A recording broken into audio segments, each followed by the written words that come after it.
What po? What do you want to your kite? The fish tail stuff. Fish tail? Like a shark? Hello mga kasangga.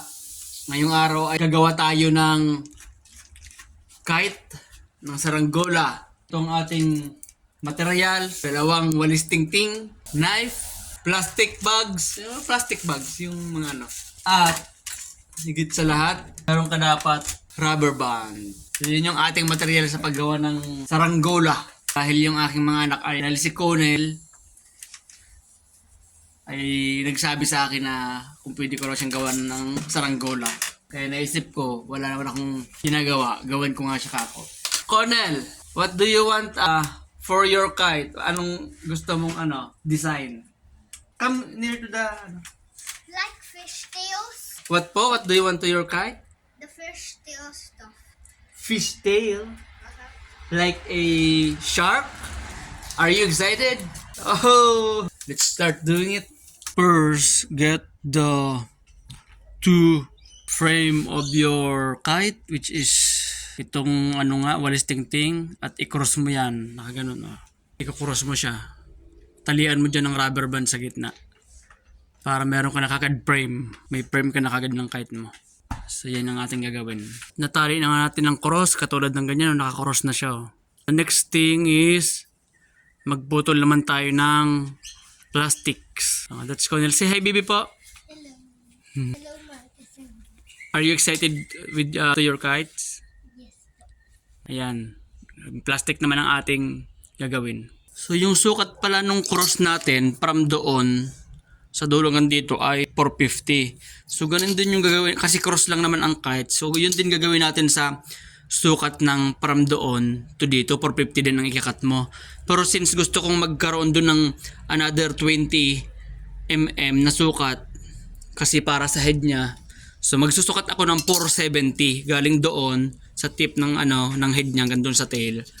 470. So ito ay 300 na agad hanggang doon. 300, then magpuputol from there, additional ako ng another 170 para 470 siya. From there ay so another 170 para 450 ang ating length ng ating kite. Ayan. So puputulin mo na yan hanggang dyan. Putulin mo na yon kasi yun yung 470. Putol lang ang ating kite. So ito na yung magiging pinaka frame mo ng kite mo. Ganyan yung haba ng width niya at yung haba ng from head to tail. So parang as in cross talaga maging itsura niya. Hindi siya yung pinaka-cross niya, hindi siya sa gitna. Medyo malapit siya dun sa head. Ayun, diba?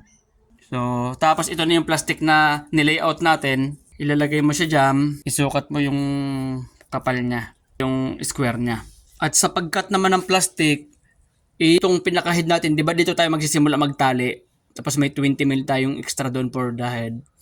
Diyan ka magtali, itapat mo dyan yung frame mo, tapos naka-square naman yan. Tapos hanapin mo yung pinakadulo ng yung tail mo, ng kite mo. At doon ka magsimulang mag-cut ng square. Cutin mo na yan yung plastic mo. Sakto yan, ganyan na yung magiging kite mo, no? At yan na nga yung magiging itsura ng pagputol mo ng plastic. Oh. Ganyan siya, no? Square. So tinalian na nga natin dun sa head natin ng ganyan. At sunod nating tatalian na ito namang tail. Para ma-stretch na siya using the rubber band. Ang sunod na nga natin ay ito na, itali mo itong dalawang side ng rubber band para mag-stretch na siya ng ganyan. Ito na nga ang ating saranggola.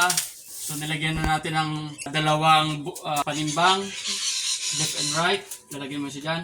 So ang kulang na lang natin ay yung tail niya. Nailagay na nga natin ang tail. Dito sa kahaba. Habaan nyo na yung tail. Huwag naman sobrang haba. Kasi dyan din siya kukuha ng pang-balance niya. Yan yung magiging itsura niya. Ganon. May dalawang sa tabi at saka may isang tail. Tali na lang natin, tatalian. Ito na nga. At importante na yung tali ay talian ng ganito. Sa doon, sa may cross. Sa dito sa baba. Dapat dito yung Pag pinapalipad mo siya, nakaganon dapat Nakaganon. Ayun na nga si Conel nga. Natapos na nga ang kanyang saranggola. See? Oh, don't drag it when it's on the rock. We're waiting for the wind. Mag-whistle ka, baby po, para may wind na. Ayun na, coming na. 1, 2, 3! Yay! Yay! What do you want to say to Poopy? Kiss me, kiss me 3. Kabila pa.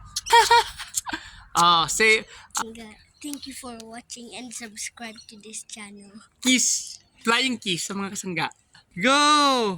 Dalawa lang hangin. Nagtakbo na lang siya. Go! Yeah! Go! Woo! A few moments later. At nung nandun na nga sila at nag-enjoy na sila sa pagpapalipad ng saranggola. Nandun sila sa gitna ng playground. At ayun, ayun na nga yung saranggola. Mataas ang lipad. Ayun. Kita niyo yun mga kasangga. Taas. At ayun nga sila doon. Tuwan-tuwa sila sa pagpapalipad ng saranggola. Ayun. Ayan. Bumulusok na. Ayun. Bumagsak na sa lupa. At habang sila nga ay nagpapalipad ng saranggola doon, nandito naman kami sa tabi ng walking track. Nakatambay kami ngayon dito at nagapahinga habang nandun sila. Sa tabi ito ng kalsada, sa may malapit sa football field. Kaya malawak tong area na to. At dahil nanawa na nga silang mag-saranggola, nag-play naman sila ng badminton. Ayan. Grabe. Oh. Nandito pala tayo ngayon sa tennis club sa may Macquarie Field. Kami naglalaro. Yun nga, yun lang sa ngayong araw. Maraming salamat, Jimmy Ignacio. Thank you for watching. Please subscribe, share, at comment na rin kayo dyan. Maraming salamat. Hanggang sa muli. Bye-bye.